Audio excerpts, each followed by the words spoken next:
Il y a un miroir. Merci Doudou.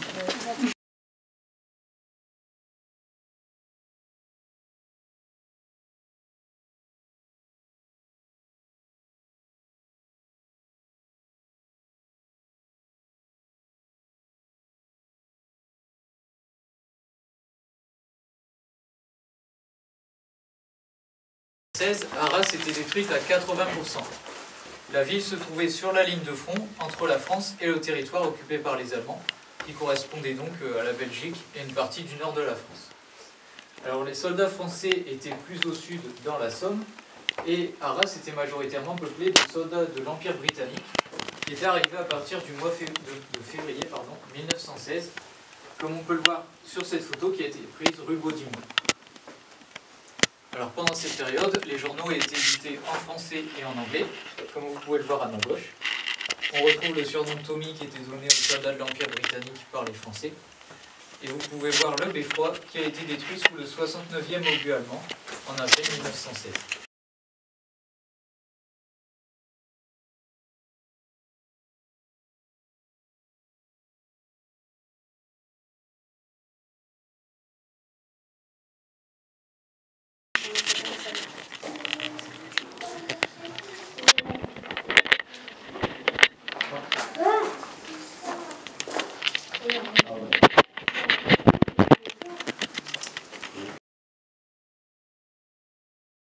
Et donc une marche au plafond correspond à une marche au sol. Et ça permettait aux marchands qui descendaient dans le noir et avec de lourdes charges de se repérer au toucher. Un escalier à miroir.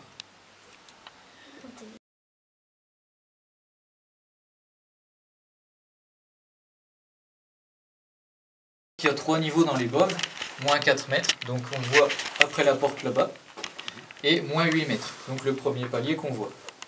Le niveau à moins 4 mètres est toujours utilisé aujourd'hui par certains bars, des restaurants, ou même des habitants qui ont hérité des accès aux caves.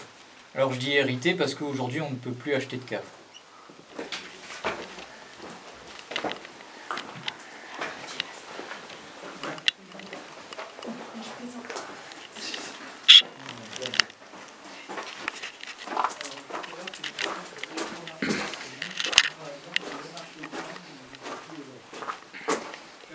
Dans la ville avec leur produit, les marchands devaient payer une taxe appelée le froid. Donc ils ont une stabilité et ils ont demandé aux habitants d'Arras de pouvoir utiliser leur cave, c'est-à-dire laisser leurs produits ici entre chaque marché, afin d'éviter de payer les taxes.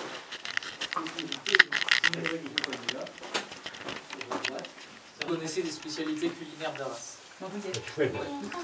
Alors il y a l'andouillette avec sa fête fin août. Il y a le rat d'Arras en chocolat, qui provient en fait de l'ancienne prononciation du nom de la ville, puisqu'au Moyen-Âge on disait Arras au lieu d'Arras, et ça a fait du rat le symbole de la ville. Il y a aussi le cœur d'Arras Action, et qui jetait ici sa vaisselle cassée ou invendue.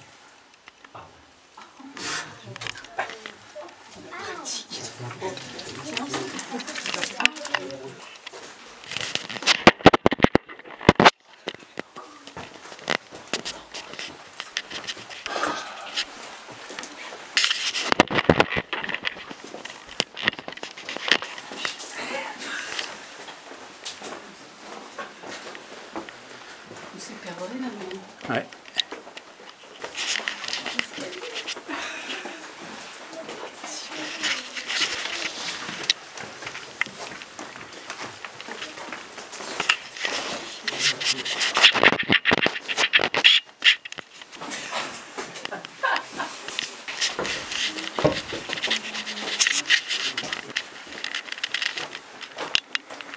Vas-y.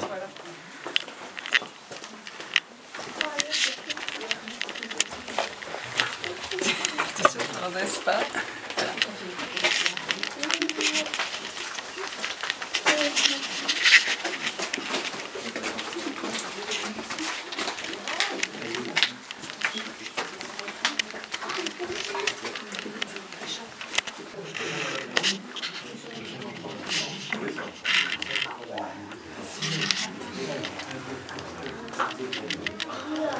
Regarde, il y a presque plus de marche. Oh, allez.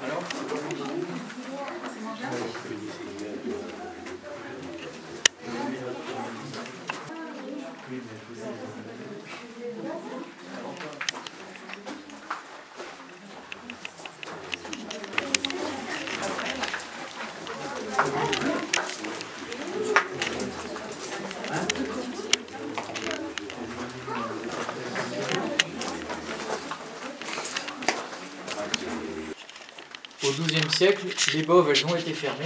Pourquoi? Parce qu'on est plus en dessous du centre-ville, qui à l'époque commençait à se développer et à accueillir plusieurs marchés par semaine. Donc de plus en plus de monde. Alors pour la sécurité des habitants, elles ont fermé les Boves. Je fais référence à ces deux piliers de soutènement, derrière moi et en face de moi. Donc, dans cette salle, les carriers utilisaient une technique appelée le pilier tourné, c'est-à-dire que vous extrayez la craie en définissant des cercles de pierre à conserver.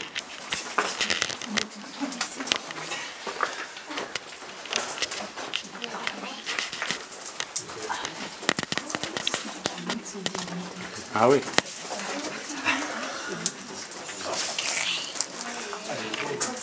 Alors,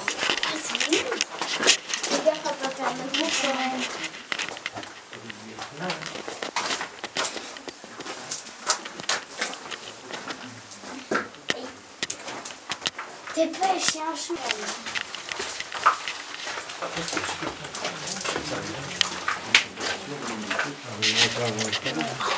Wow, t'as réussi. Et toi, avant, ça donnait sur la face des bâtiments. Dans les dessins. Parce qu'il y a la lumière. alors,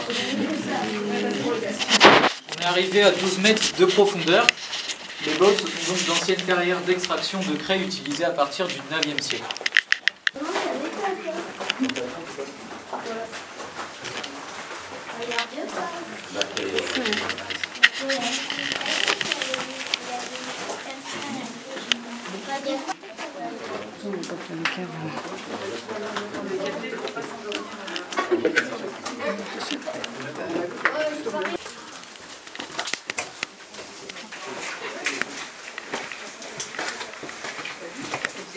Je vous laisse continuer de ce côté.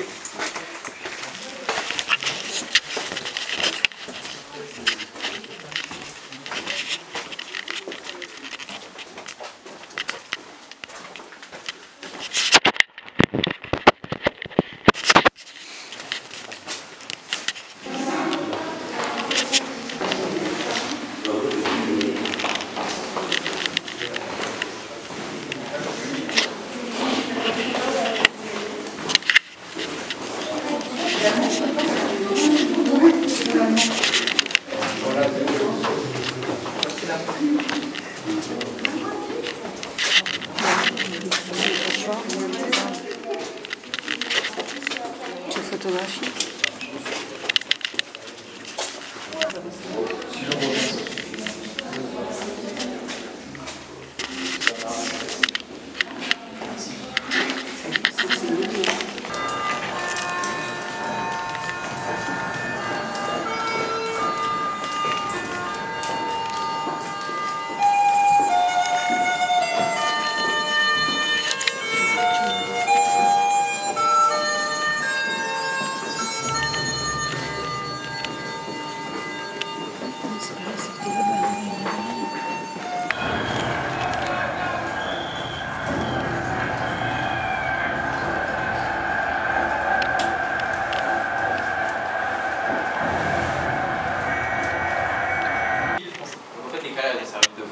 Une fois uniquement pour les militaires britanniques pendant la Première Guerre mondiale et la deuxième fois pendant la Seconde Guerre mondiale. Donc les civils français ils venaient s'abriter des bombardements américains.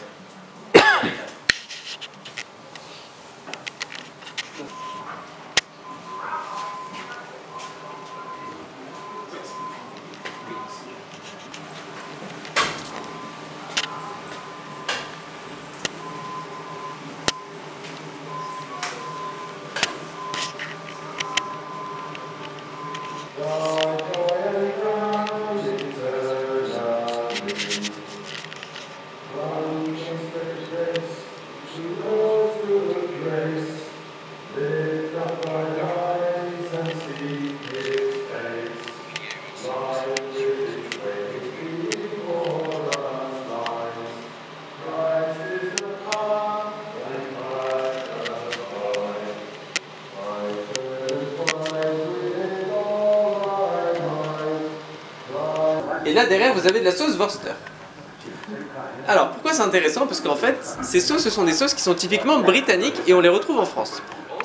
Il y a deux offensives qui vont être planifiées. Tout d'abord on a la bataille du Chemin des Dames, donc le 16 avril 1917, qui est une bataille française. L'objectif ça va être de percer la ligne de front par en dessous afin de pouvoir encercler et capturer cette ligne de front qui se trouve juste là. Alors pour faciliter ça, ce dont vous allez avoir besoin, ça va être d'une diversion. Alors nous sommes le 3 avril 1917, J-7 avant le début de la bataille d'Arras, et on a 24 000 soldats britanniques présents dans ce réseau de carrières. Alors faire vivre autant d'hommes sous terre, c'est très compliqué, puisque forcément il faut leur donner à boire et à manger tous les jours. Alors juste ici derrière moi, vous retrouvez des bouteilles que nous on a retrouvées également donc dans les carrières, qui ont été consommées par les soldats britanniques. Et il faut savoir que les soldats britanniques buvaient majoritairement de l'eau pétillante. Okay. Donc juste là ici au centre, vous pouvez reconnaître une bouteille d'eau pétillante qui a toujours un peu sa forme. Le pilier numéro 10. Alors ils n'ont pas fait que numéroter des piliers. Ils ont aussi nommé et cartographié les différentes carrières qui se trouvent sous Arras. Juste là, vous retrouvez le nom de 2 autres carrières. Alors ici on s'arrête pour parler des inscriptions, et plus particulièrement des inscriptions en noir. Alors en fait elles ont été réalisées par les tunneliers néo-zélandais quand ils redécouvrent les carrières en septembre 1916, et elles avaient principalement pour but de se repérer dans les carrières. Alors juste là ici au-dessus de l'hôtel par exemple, vous pouvez voir le pilier numéro 9, puisque la première...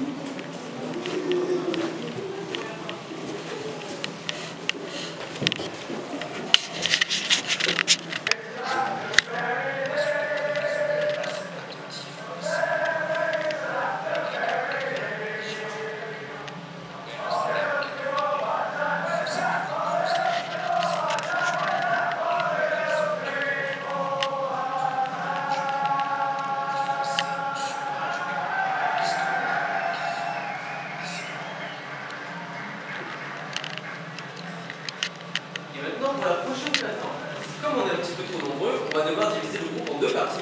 Mais chaque partie du groupe va bien voir la même chose des 2 côtés. Et c'est la même vidéo, il n'y a pas de souci.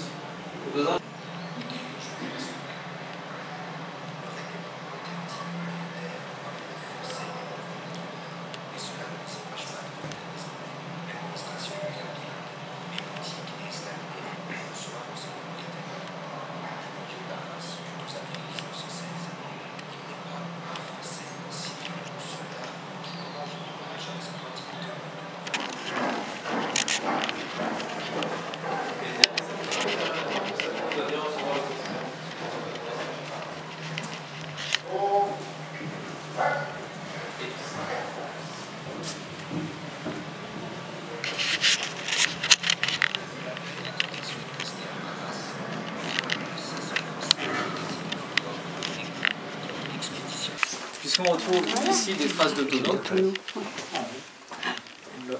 Là. Et Arras était une ville importante dans le commerce du vin puisqu'elle était étapée, c'est-à-dire taxée ici. Alors cette cave, elle était bien aménagée. On trouve au-dessus de nous par exemple un arc en plein cintre. Il y a aussi des arches brisées comme juste au-dessus de moi par exemple. Et sur ces 2 murs-là, vous pouvez voir des niches qui ont été creusées dans la craie pour y poser des chandeliers. Ça remonte à quelle époque, ça? Alors, cette cave-là, les modifications, on pense que c'était au XVe siècle. Donc, bien après la période d'extraction et quand ça servait de cave.